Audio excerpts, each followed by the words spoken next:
3, 2, 1, go. Whoa, whoa, whoa, whoa, whoa.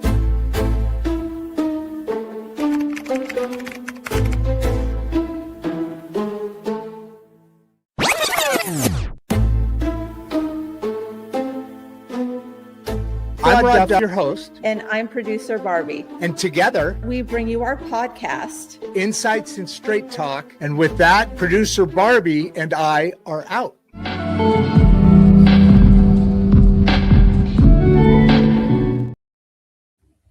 Well, there you have it. Doesn't that scene just kind of make you feel all warm and fuzzy there at the end with producer Barbie and I rolling down PCH?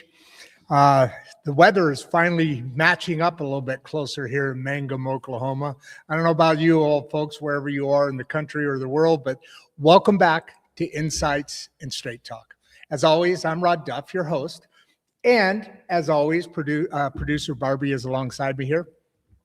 And today's conversation is a continuation. It's not a repeat, right? A couple of weeks ago, we sat down with our guest today for a conversation that clearly wasn't finished. Not because we ran out of time or anything, but because what we opened deserved more space than we had at the time. Does that make sense? Tonight is a part 2. This is not a clinical show, okay? It's not a diagnosis-driven conversation, if that makes sense. And it's definitely not about any kind of labels. It's about fatherhood, parenting, and what it means to stay calm and present under pressure, especially when life has already asked more of you than most people ever see, right? Think about that. Frame that in your head. Our guest tonight is Mike Cuevas, author, father, and mental health advocate living with Dissociative Identity Disorder, DID. But what makes Mike's voice, and you can see my dogs, I'm finally getting to bring my dogs into the library again. So they're back being part of the show. I know you guys have asked about them. But let's get back to Mike here. But what makes Mike's voice so important isn't the diagnosis. It's the way he speaks about living, leading, and parenting without shame, sensationalization, or without shortcuts. Because here's the simple truth. Most parents are doing the best they can with nervous systems shaped by things they never chose. And for fathers especially, many of whom were never taught the language of emotional regulation, calm doesn't come naturally. It's learned, sometimes slowly, sometimes even painfully, sometimes in the middle of real responsibility. Tonight, we're asking better questions. What does strength look like when you're raising children and still learning how to steady yourself? Imagine that. I think we do imagine that quite a bit. What does leadership look like when your mind learns survival before it learned safety? And how do we break cycles? Not by pretending we're fine, but by understanding what's actually happening inside. That's why conversations like this matter to the great middle class. Parents raising families, professionals leading teams, people carrying weight quietly while still showing up every day. Before we dive in, I want to thank the partners who help make these conversations possible. We're grateful for the Mangum City Library, a space that believes learning doesn't stop when school ends, and that real education includes mental health, emotional literacy, and community dialogue. We're also thankful for our partner at the Leaf Lab, who are rethinking how we teach, learn, and grow, especially when it comes to human systems, not just technical ones. And to our Substack community, growing so big every day, thank you all. Your support allows us to keep these conversations honest, live, and accessible. And yes, 6 days a week now. This is a live show. Our audience, We'll certainly be asking real questions and definitely in real time. And as always, we invite curiosity over certainty. So with that, let's continue this conversation with Mike. Hey, Mike, you know what? Welcome back, my brother. Good to be back, Rod. Thank you for having me. Oh, shoot. I don't know what I just hit there, but something stopped. I'm sorry. You were just saying thank you for having me, you for having us being back together. However you wanted to say that, I apologize about it. I told you, it's been a crazy ass day today. We're doing shows 6 days a week now. You mentioned the work we've done on the, I'm sorry, I'm doing a little pitch plug here, but you led me into it. We're doing a lot of work on the YouTube channel. We'll be doing the website as well.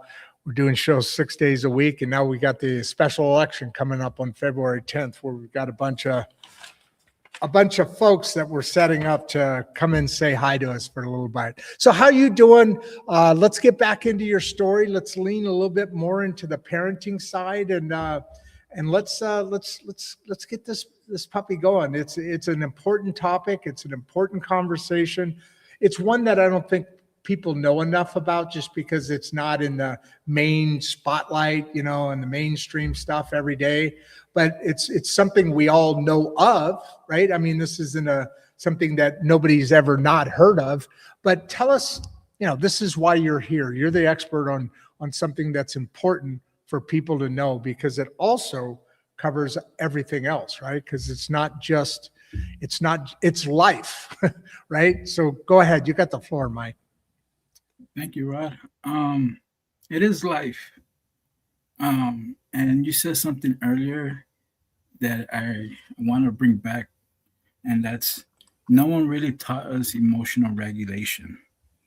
Yes, and for those especially of us, men. Especially men. And for those of us who have DID, that plays such an integral part of how our symptoms and how we recover. I say that again from my experience, and that's why I smiled when you said you're the expert. And I'm like, you know what? I am an expert, but with my own lived experience. Exactly. See, I learned early how to function, and by function, I mean how to show up and put on the right mask for the environment in front of me. I know that. So people will come up to me, especially when I was in my mid-20s. I was a general manager at a fast food restaurant. And people will come up to me and say, man, you're so strong and you're so calm. But what they didn't know was how much effort that strength required. Yeah. Because survival teaches us one thing. It teaches us how to keep going, how to endure. What it doesn't teach us is how to slow down and feel safe in our own body. And that's what our healing and our work is generally based on.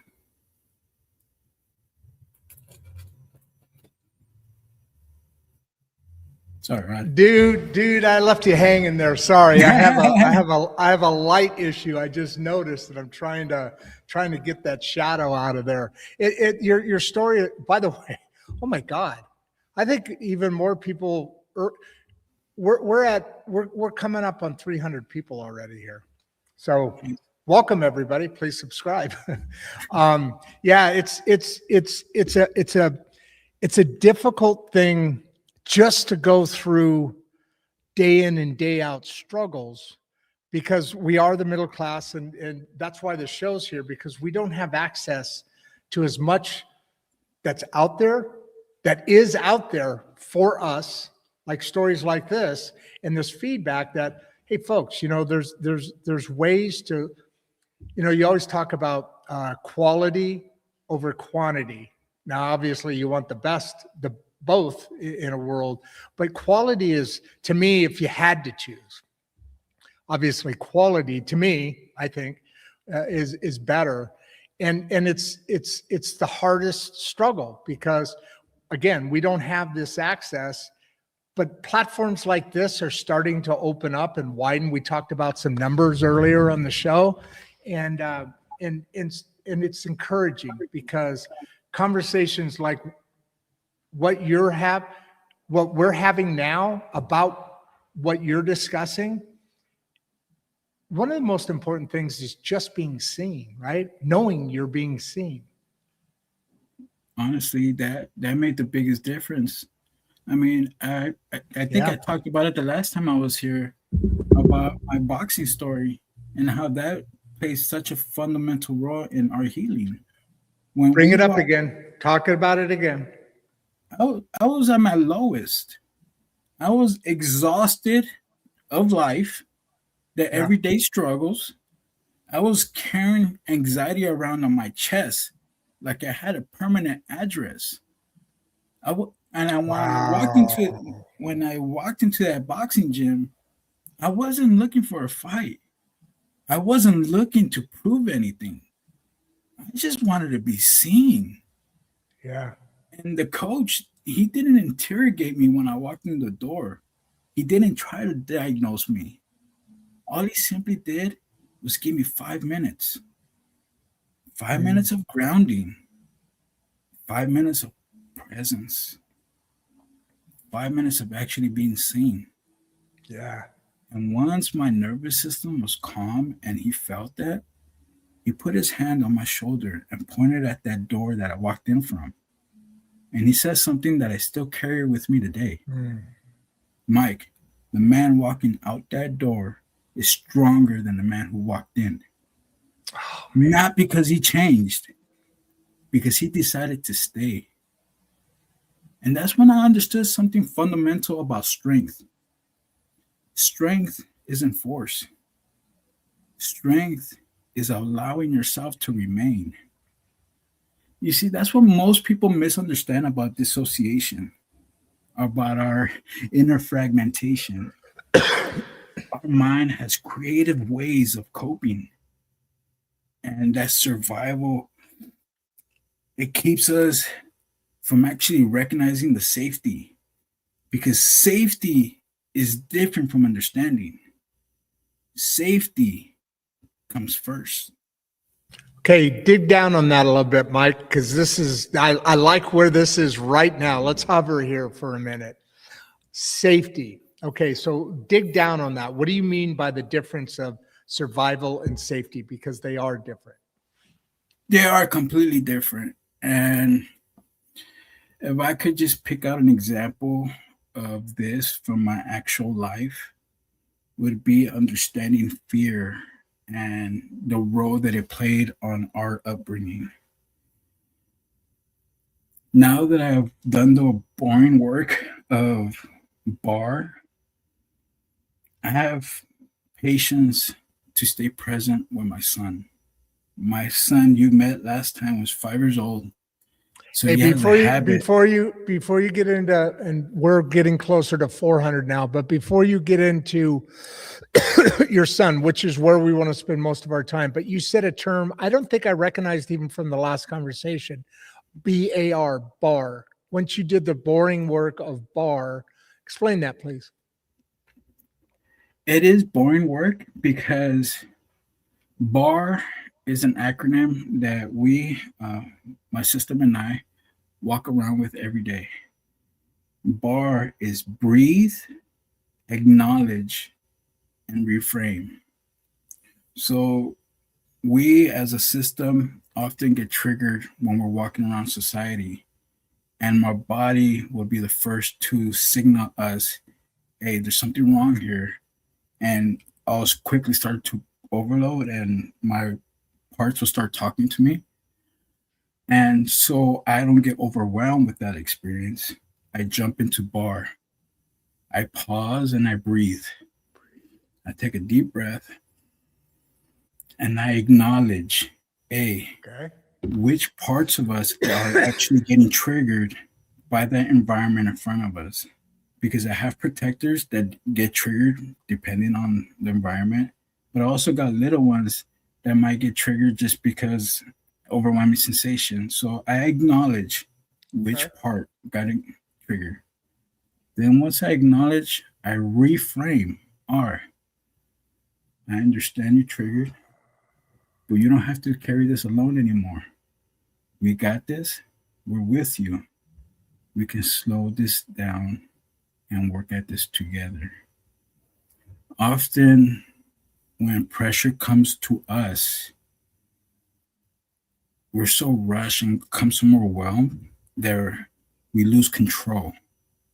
So our body lets us know because it starts to tense up. I don't know if you notice, but often when people get anxiety, shoulders or the back of the back is where they feel it first. So Yeah. doing the bar, man, we do bar 20, 30 times a day sometimes. We do it when we're calm. We're doing when we're actually stressed. We do it when there's nothing wrong.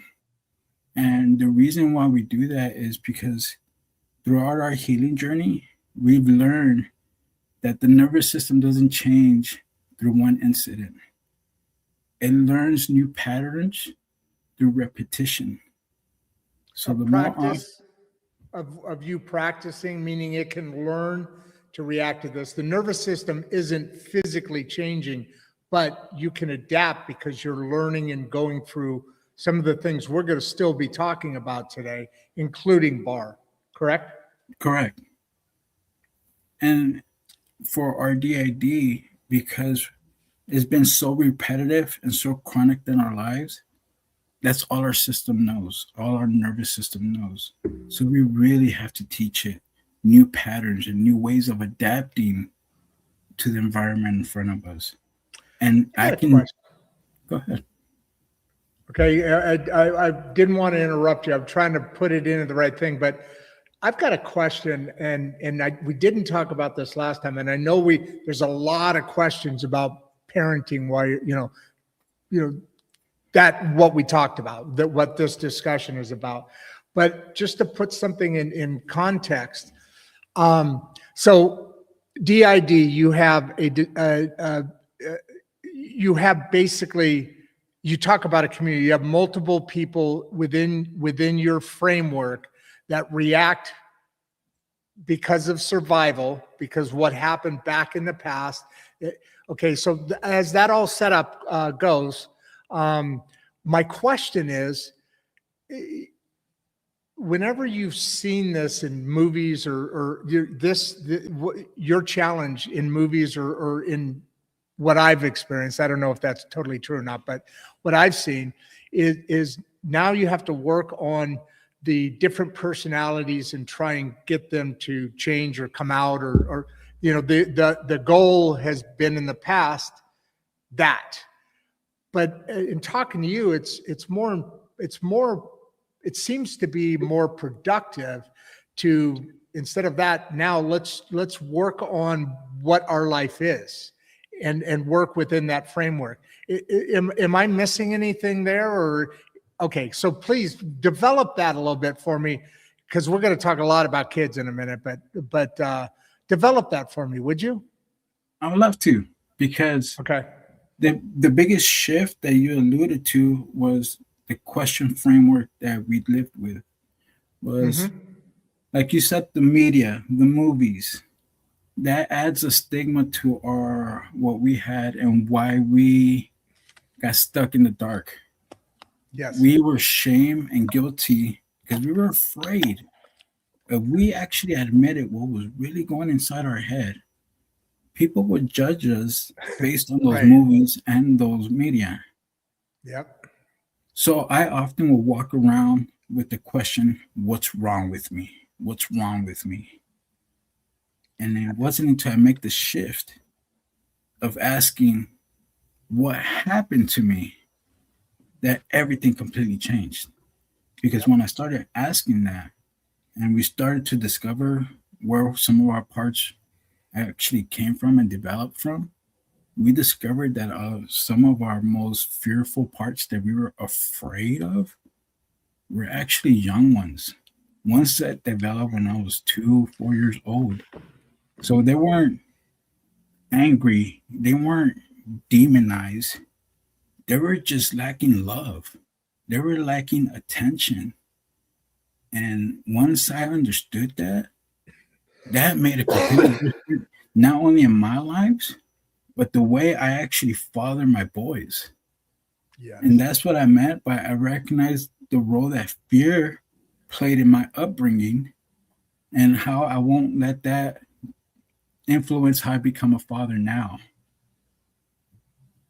Kind of almost gives you an additional, let's call it a mission, a journey, a personal mission to, this is what you have lived experiences, and you don't want to bring that forward. And it's even more challenging, obviously, than people that have other things or not things, however you want to say that they're also dealing with in their life. But that is an amazing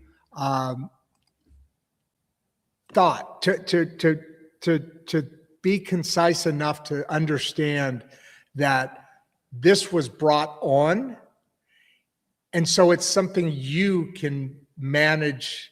Let's say to do better. I don't know if that's the right way to say it, but I'm going to use that because everybody gets it.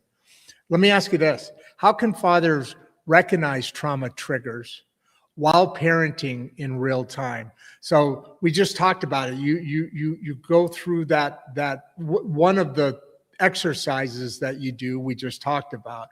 In real time, obviously you've got to have different adaptabilities to be doing what you want to be doing. What does that look like? Great question, by the way, Rob Thomas. My favorite singer in the world. I really do love this question, and I'm going to slow this down and answer this in 2 parts. You got it. One, recognizing trauma triggers is something that made me a better father, because once I understood what DID was, once I understood what was really going inside our heads and how shifting and switching occurs within our own system, it allowed me to recognize that within our boys. So, and what I mean by that is our nervous system is so developed at our age that our reactions come first before our mind catches up to what really happened. So, for instance, Johnny, he's 5. He's messy. He's a little mischievous, and he likes making a mess. Now, before, our body would react like, no, come on, man. Yeah. Doing all that boring work 20, 30 times a day. Now, oh my God. If he actually throws something on the ground and it breaks because he's having fun. Before, I would recognize trauma triggers because my son will freeze because he got so used to my body reacting first that if I was my son and he'll just. Now that I've been able to pause and actually slow down the situation and slow down our reactions, we can allow our son to remain. And you'll see the micro expressions on their face. Before, he was stunned, he was frozen, not knowing what to do, waiting to see how we would react. Whereas now you see a big old smile, he'll break something and look at us, but he will keep that smile to see what are we going to say and how are we going to handle it. I would much rather see that smile and him keep that joy and keep that childish-like imagination than for fear, keep that suppressed in him.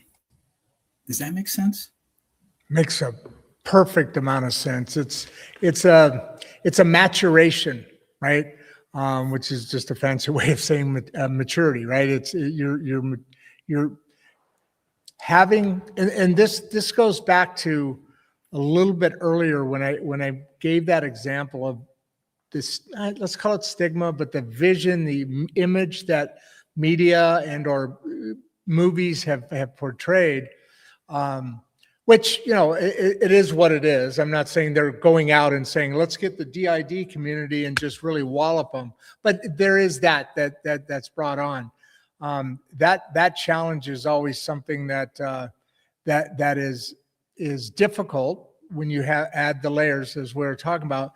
But to be able to now mature through that and be able to go to and find, in your case, that first coach, that person that gave you information that maybe you didn't have before, and so couldn't react or be at a certain level of parenting or personal relationship.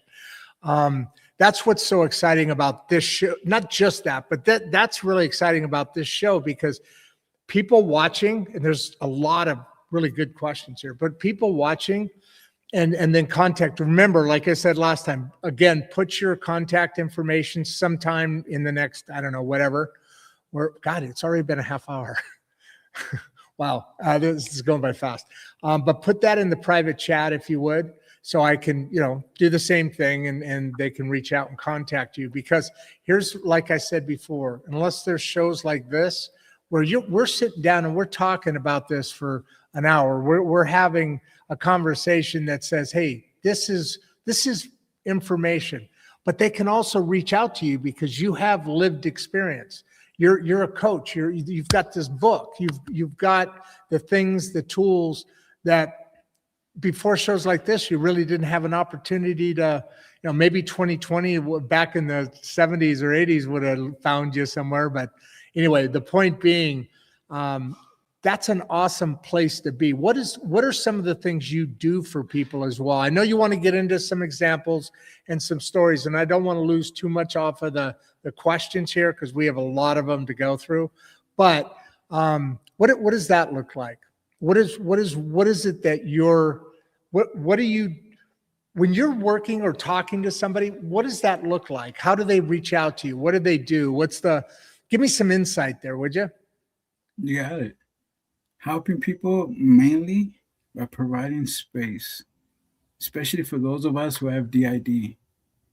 When I was on my space, meaning don't get all up in their Kool-Aid if something's going on. Give them space to understand that this is a process. This is a thing. This is just like having a cough or something. I don't mean to simplify it, but you know what I'm saying? Yeah. And allowing them to express themselves however they feel comfortable. Something I realized really early is people don't like to be judged, and they don't like to have a mirror in their face. And then another thing I realized is no one needs fixing. See, the hardest thing I try to help people understand is that our nervous system is an adaptive survival system. Yeah. It's built for survival and not shame. So a lot of drawback from people actually opening it up is that shame and guilt for admitting what actually might be wrong. So one of the things we try to do is provide a safe space of understanding, of letting you express what you have to say. Know that you're right. No, whatever is going inside your head that you can interpret, you are right. And no one can tell you otherwise. You are a full-fledged expert in what goes inside your own mind.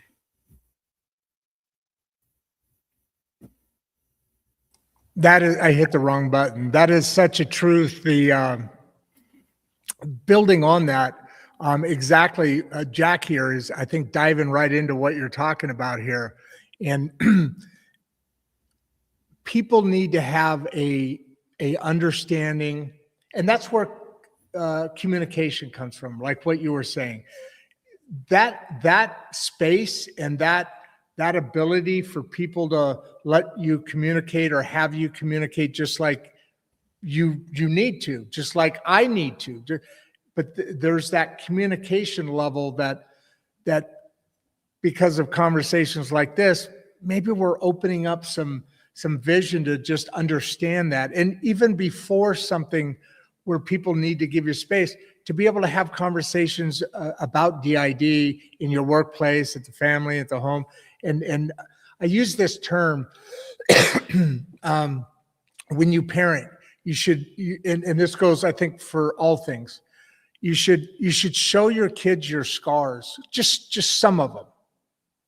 Not all of them necessarily, but the reason being is because kids learn more from example, right? And seeing and actually being curious, and that's what the beauty of kids are. But if you show some of your scars, yeah, you may have tough times in life, but guess what? I made it through it. Here's the scar from that, or here's the scar from that, or whatever. But here I am. I'm sitting here in front of you. And these are the kind of general feelings that I think should be always bubbling through society. I assume you would agree with that. Oh, definitely. I would definitely. All right. So with that, what does it look like on a emotional regulation? Look, again, it's a guy. You notice there's a number of guys here, so that's awesome. There are also some partners, it looks like here. Oh yeah, as a matter of fact, coming down the line, how can partners better support a parent living with trauma or DID? We'll get to that in a second. But Jack here, what does emotional regulation look like on a hard parenting day? And I guarantee you, he looks like he's probably a young parent, probably even younger than you, but every parent's asked that freaking question, right? And that's why I love this question, honestly, because we all have our hard days. I have yet to found anybody who has an easy day 100% of the time. Growth is never linear. I don't care what anybody tells you. What growth really is relational. And it starts when you feel safe enough to speak the truth. So what does emotional regulation look like? Is on those hard days, the simple answer is empathy. Last time I was on your show, I really shared that YouTube video, the difference between sympathy and empathy. Now, on those hard days, we have to remember to have empathy towards ourselves. Mm-hmm. We don't have to perform our healing. We don't have to explain it perfectly to anybody. We don't even have to earn our rest. We are allowed to slow down. We are allowed to be human. And we are allowed to heal on our own timing. So on those hard parenting days, having empathy for ourselves will allow us to have empathy for our children. And one thing I underestimated, Rod, was the power of our children. My relationship with my 10-year-old has drastically changed, man. Once I was able to be a mountain of support for my son, he in turn became a mountain of support for me on those hard days. I explained to him what I have and how it's a superpower. And I still go my therapy. I still go my sessions. I still have my support team. On those hard days where I try to walk in empathy towards myself and my boys, they feel it. And then in turn, man, he'll come up to me with no questions asked. Just give me a hug. Give me a kiss on the cheek. I'm proud of you, Pop. I love you all day, every day, no matter what. That, man, does wonders for the spirit. It does wonders for the nervous system because they know you're doing your best. I learned they don't need a perfect parent. They need a parent who can stay present long enough. Even if dented, being present's better than being perfect, isn't it? It really is. You know, it's a great comparison. Looks like we do have a couple of the ladies here, and this is kind of just a little bit more onto the same kind of path we're on right now. You notice there's some young parents here that are kind of really feeling your vibe, feeling your story. And Tony, I think, is that Gijal? How can parents stay calm when they're nervous? And you were just talking about that a second ago, that nervous system. When your nervous system feels overwhelmed, again, we're talking to you about about DID and that relationship to parenting, but really, this is more of a conversation that all parents deal with, especially in parenting. Especially, you've got a 5 and a 10-year-old. Believe me, trust me, grandparenting is the absolute gift from God for surviving parenting. Here, now I'm going to let you be a grandparent. Way fucking more fun. And you know what? You get to mess with your kids, and you get to pay them back in beautiful, fun ways, like giving a 2-year-old a bunch of sugar right when you're on your way back to dropping them off. Anyway, my point being, how do you stay calm? How do people stay calm? Because you work on this, not only lived experience, but this is, you're living this each day, because it's always increased. So it's a good example to really kind of reflect back for parents that don't necessarily have the same layers of things that they're dealing with as far as their nervous system, right? No, I love this. Calm and nervous system is what I do, is how I help. And if you'll allow me, I'll do the exercise right now. Because please, I'll honestly, do it with you. There's a parts of us that are actually starting to get a little overwhelmed as it is. Okay. And basically, BAR is almost like a neon sign on top of our head right now. BAR, bright red letters, BAR, BAR, BAR. So I take a hand over my chest and another hand on my abdomen, and I take that deep breath for B.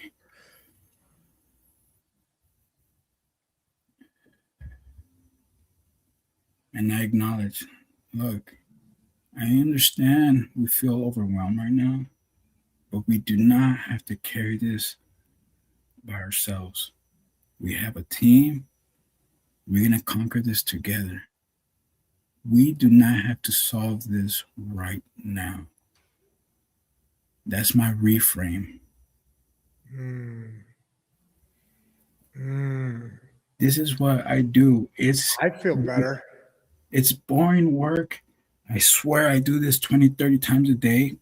I just do it a little bit with a little tweak on it because I do my grounding tools, the ones I develop on my Etsy account, because I have many parts. So I want to heal most of my parts. So I can just walk around with BAR automatically. My goal is to have BAR so deep into our nervous system that it just becomes automatic, rather than to wait for it to, signal up on our heads. Wow, I love that, man. I love that. And that's again, these are all the things that we're talking about are extensions to what everybody, I think pretty much everybody, I mean, what is it? 75% of all humans, at least in America or the civilized world, adults, children, live with different types, but sorts of mental disorders, right? There's depression, there's, suicide is a big thing. These are all things we talk about almost every day on the show, 6 days a week, my God. So there's a lot to this. And what I love about this is just the simplicity of DID being an extension, or maybe even stacking onto, of what everybody deals with, needs to deal with. And that exercise right there, I mean, that is a calming, and that's what you're supposed to do, right? I mean, that's what the nervous system needs. It needs that reset, that simple reset. Here's a curious question. Adam here, I really like this one. I really do like this one, and I know you're an expert here. How do you explain emotional struggles? Again, it's just an extension. Look at, here's a father. Emotional struggles to children in this is what I love about it, age-appropriate way. The age-appropriate way is something that I'm still modifying a little bit as we go, only because my experience is limited to a 5-year-old and a 10-year-old. True. which is why I'm actually going to a DID conference this weekend to actually increase the knowledge a little bit more. Where's, just out of curiosity, where's that at? The conference is called Healing Together. It's held once a year in Orlando, Florida. Oh, what a terrible place to be, huh? Poor guy. All right, so go ahead. So talk about this conference to get more knowledge. You were saying Get more knowledge, but going back to my experience, the way I've been able to explain it, especially to my 10-year-old, because he's a little bit more in tune. Sure. When I first explained to him what DID was, I explained to him that it was a superpower, that daddy has a bunch of superheroes in his head, and depending on what environment is around, that superhero will jump into the forefront and take over. That's one way I explained to him. And as we've been healing together and we've been on our journey together, something that I help, because I think I explained to you, Rod, last time I was here, when you decide to heal on yourself, not only do you heal yourself, you heal 7 generations ahead of you. You did. So one thing that I'm trying to do is teach our son. Worry does not belong in our body, son. I bought him a journal. And every night before he goes to bed, I'm like, all right, Pop, whatever you're worried about today, whatever bad happens today, put that in that book. It does not belong in your body, homie. And believe it or not, Rod, it's been a couple of months, man. Like, he's walking around more fear, man. He's walking around with a bit more prep in his step, you know, and I'm loving it. Another thing, we teach him bar. We do bar practices with him. I think that's what makes me a better teacher when I do reach out, is I teach my son, all right, Pop, reactions are not people's real reactions. It's their nervous system adapting to the environment in front of them. So we have to learn to be patient, to understand, and to adapt to, so we can be better friends. Is what allows me to be a better partner to my partner, is that I'm allowed to slow things down, have empathy for her and her PMDD as we go through life together. You know, it allows us to hold space for one another. And at the same time, it regulates us, for us to not to get overwhelmed, for us to stay regulated. Because if we're not doing our work ourselves, how can we actually be the best versions for them? And when I speak of versions, one of the hardest things that I had to accept, and this goes back to suicidal, because suicidal is a topic that comes with shame, guilt, stigma, is the version of me today is stronger than the version of me who fell asleep. It's not louder, it's not tougher, but I'm sure in hell it's stronger because I'm still here for myself, for my partner, and for my boys. Yeah. When you're talking about those boys, and I brought Adam's question back up. I want to get to this next one about partners that you just talked about. I alluded to it earlier, but I brought Adam back up because when you started that off, you talked about what we're just, this block of conversation, just right here, right now. You were talking about you're going to this conference, you're getting more and more information, your lived experience and the research and additional things behind it.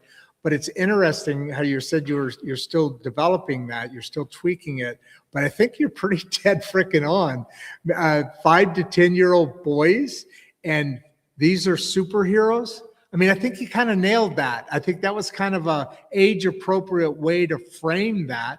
It's like we talk about in the Regeneration School project, where we're putting a fifth.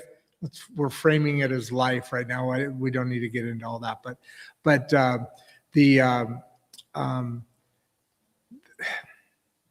shit, I just completely lost my train of thought.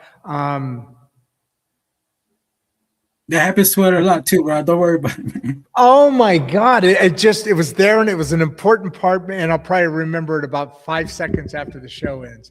But you know, it's one of those old age moments. But But I think you nailed the age appropriate explanation there.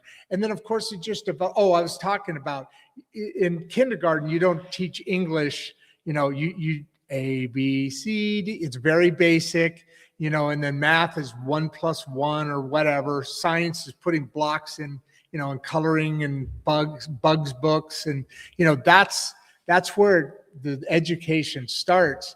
And you're in that superhero, guys, especially boys, superheroes, right? I mean, so I think you nailed that just to kind of tack onto Adam's. I wish I didn't have that brain fart right in the middle of that, because that would have been a good point all the way through. Let's move on. You got to be the expert. So please, you got to save me back here with a great answer here to Allie Moore. So how can partners better support a parent living with trauma and or DID? Because trauma is the cause, but I lived with a lot of people live with trauma and maybe aren't framing different disorders, but still living in that same general aura, right? I like this question. I do too.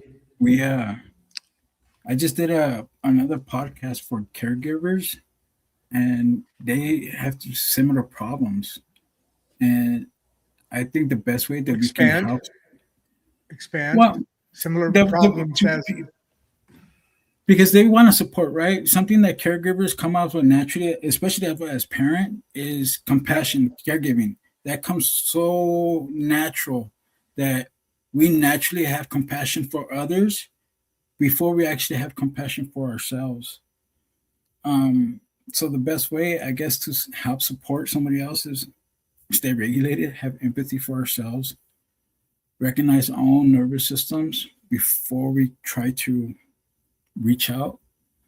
From our personal experience, for our partner, our relationship, empathy played a big role in supporting them as well as ourselves. We had to understand, again, that their reactions were not necessarily theirs, but as a result of some trauma that they might have had in the past. And understanding that, it allows to have empathy. That wasn't easy and didn't come easy. I had to do a lot of boring work, a lot of bar work. But what resulted was me learning what our habits was. There was a time where in a relationship, if it got too hard, if it got too overwhelming, I would withdraw, not just from the space altogether, but emotionally.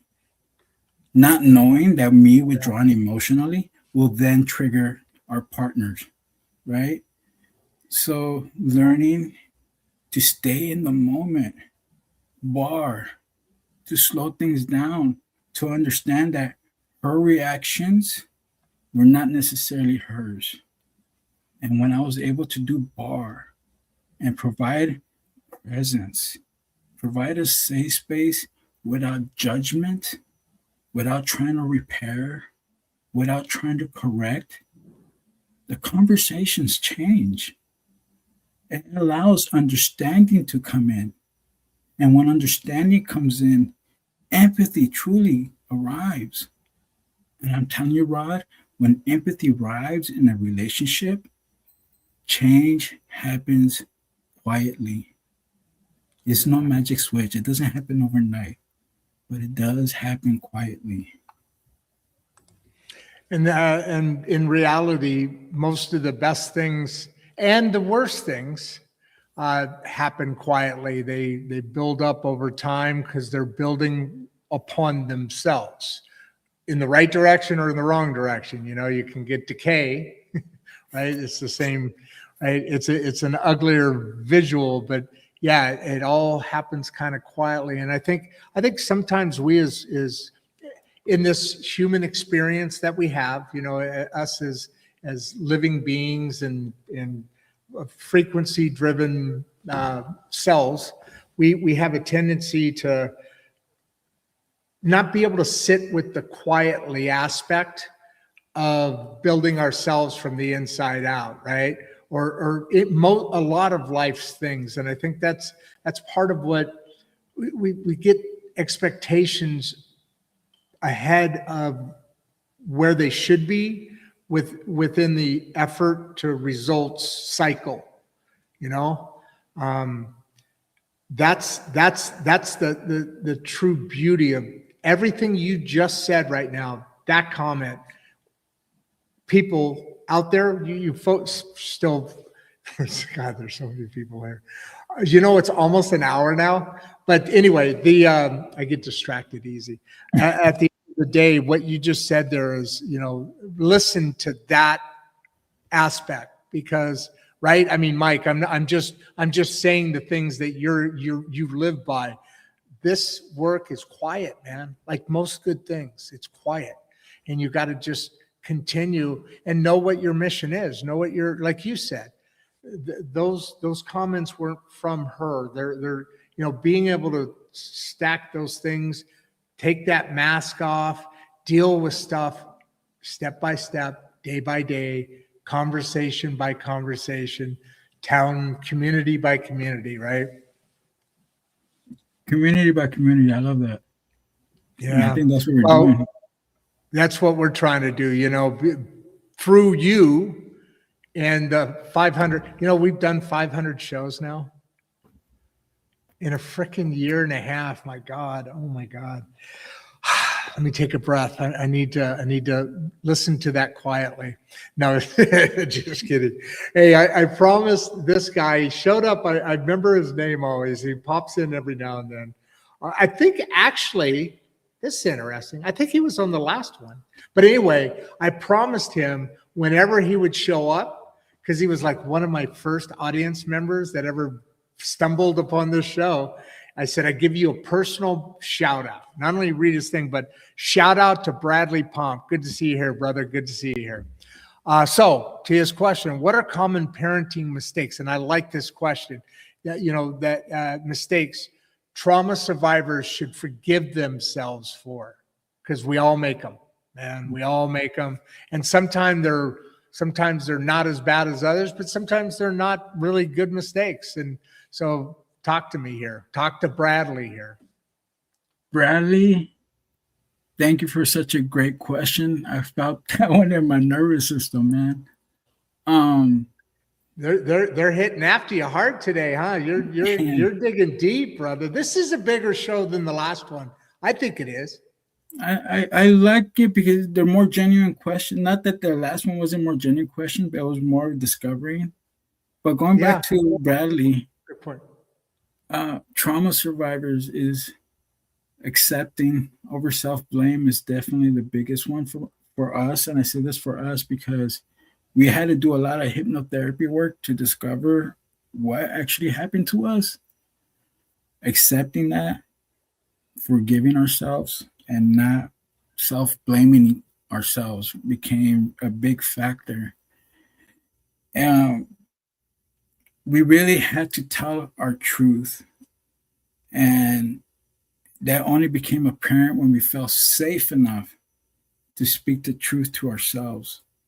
So Bradley, one of the biggest common mistakes is that we don't forgive ourselves. The truth of the matter is, for a lot of trauma survivors, is that we did the best we could with what we had. Our mind protected us. That's nothing to be ashamed of. It's something that should be honored, something that should be appreciated. We are worthy of patience, and we are worthy of healing on our own timing. Yeah. I want you to read what Adam says here. This one you read. Adam Wayne, great show. This conversation is powerful and needed. Thank you, Adam, man. I appreciate that, man. Isn't that cool? Is why fear plays a big role in how we choose to come out, how we choose to present ourselves, because especially with the executive order that was signed last year with the psych wards, it makes it I'm difficult. not familiar. What is the executive order? And they increased the budget for psych wards for homeless. Oh, So rather than getting actual mental help, incarcerating us. But so that's I'm not a good thing. I'm sorry. Did I read? I'm sorry. I read that wrong. So it's a different thing.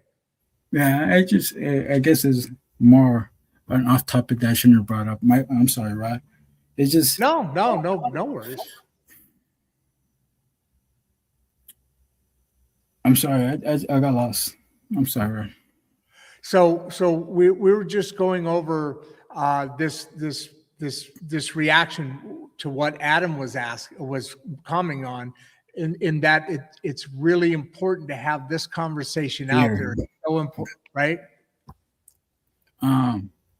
Hey, we each did that once today in the show. You did. We're I tired remember right that. now. We're tired. We're tired right now. Good. Okay, go ahead. Stigma plays a big role, and of why I think this conversation is so powerful and so needed. The entertainment and shock value is so on point and so high with us that it really is a misunderstood diagnosis. And the analytics is 1% of the population has DID. And I really think that number is small because of stigma. Because a lot of people are not saying what's actually going inside our heads. There's so many people walking around carrying the weight of the things that they don't always speak about, that they succumb to the pressures. And that's why we speak. We speak to light a candle in the dark so you can slowly guide your way out. This is why I wrote my second book, honestly, because those are the daily mantras and daily exercise that allowed me to stay present, not only for myself, but for those that I actually loved and care about. Because when things got hard and I did withdraw physically and emotionally, I wasn't the best that I could be for them. And that mattered to me more than anything, is that I wanted to be a mountain of support for them. I want them to come to me when they needed help. And that I cracked under the pressure. Now that I've done the work, man, it really is a journey through the forge and fire. You got to put yourself in that fire to really mold yourself, to really discover what happened to you so you could get over what happened, so you could become the best version of you. And at least that's what we got, or the part of me that wants to say something says right now. Right. Yeah, that nails it. I mean, that lays it all out there, because,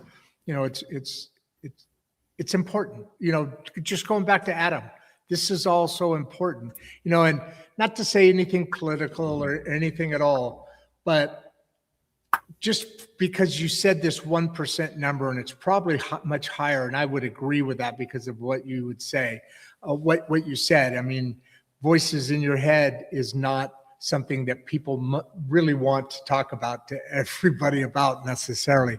Thank God for you, right, Mike? Thank God for you. But at the end of the day, we are going to go into one more question, and we're going to then have you kind of give a lasting thought as I wrap up, just like last time, and I'll do a monologue. And the only thing before we get to this question, I know there was a number of things we can continue to build on this. Did we cover where you wanted to kind of go within where we were talking about in this discussion today? Almost definitely. The direction I like to go is wherever the audience points me. They're the boss, aren't they? They really are. I remember doing a speech one time when I first started, and I got so caught up in like, man, I forgot about this sentence. I forgot about that paragraph. And then one of the people that were actually listening to my speech, I'm like, man, unless you would have told me that you forgot about that sentence, or I would have never known. So true. So true. wherever the audience decides to go is where I guess I'm willing to go. Okay, then let's end this with, well, not in this, but let's have this question here on this point, and then just roll right into your last point that you want to leave this audience of 400 people. Sorry, I shouldn't be chuckling, but it's just, it's a very makes my heart very warm, because as a second in a series that we're branching off with a little bit, this one really got at least as beautiful as a reaction. And I love the questions here. But on that note, answer Clive's question. I'll read it in a second, and then final thought, and then a big wave, and I'll meet you back in the green room. Deal? Yeah. All right. So how can fathers, and I love this, model emotional safety if they've never experienced it growing up? And this is your whole journey. This question right here is your whole journey, because DID is because of a result. So how do you answer Clive here? Take your time. As a result from the experience of growing up, man, I shared that I wanted Tim the two-man Taylor to be my father growing up, because I didn't have that. Emotional safety growing up was hard to come by. So when I tried to provide that for my kids, of course I didn't know how to do it.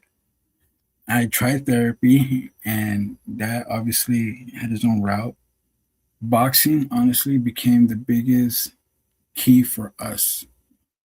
And I tell that story, and I'll repeat that story until our dying breath, because once you have your nervous system feel safety for the first time, it does wonders. Being able to have presence and have that stability within your own nervous system, man, it's a gift that I wanted to share to my boys. To model it, you will have to provide it for yourself. The road that we took in order to understand that wasn't easy. We went into the fire. We sat in front of our laptop, asked ourselves what happened to us, discovered what happened to us, and then we provided safety and love towards ourselves. Once I was able to experience that self-love, that self-empathy, I was then able to return that to my sons. I was able to give them an example of bar. Dad, I know you feel overwhelmed right now. Just breathe. Negative knowledge. You don't have to solve this. We don't have to solve this. Bar does such wonders, not only for ourselves, but for those around us. And if there's one thing that I hope the audience takes away with today, is that we were never broken. We were surviving. And that survival is nothing to be ashamed of.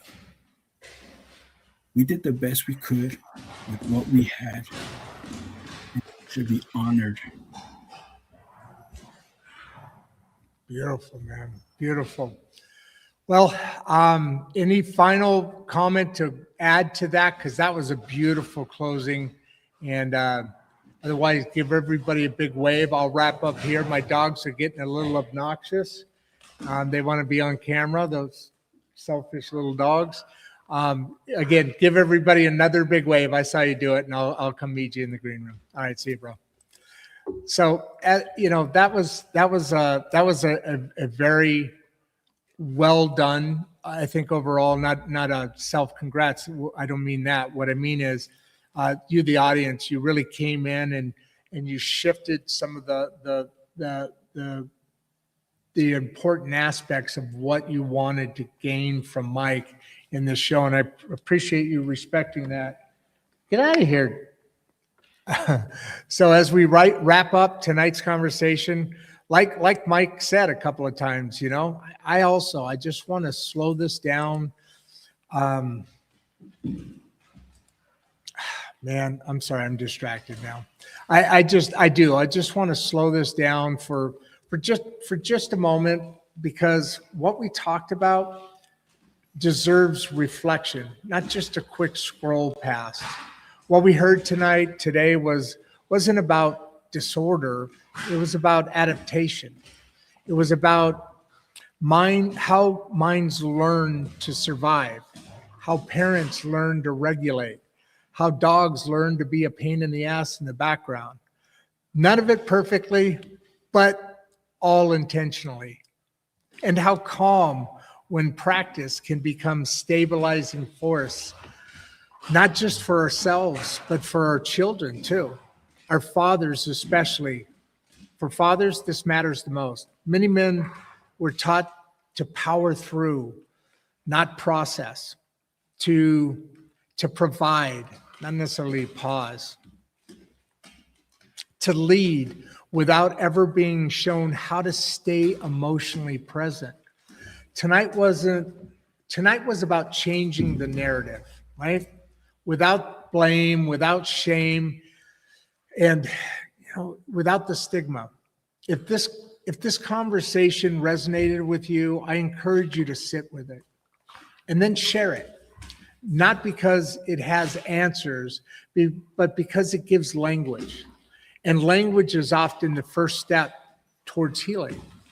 I also want to thank Mike Cuevas, not just for showing up, but for showing how to show up with honesty and steadiness.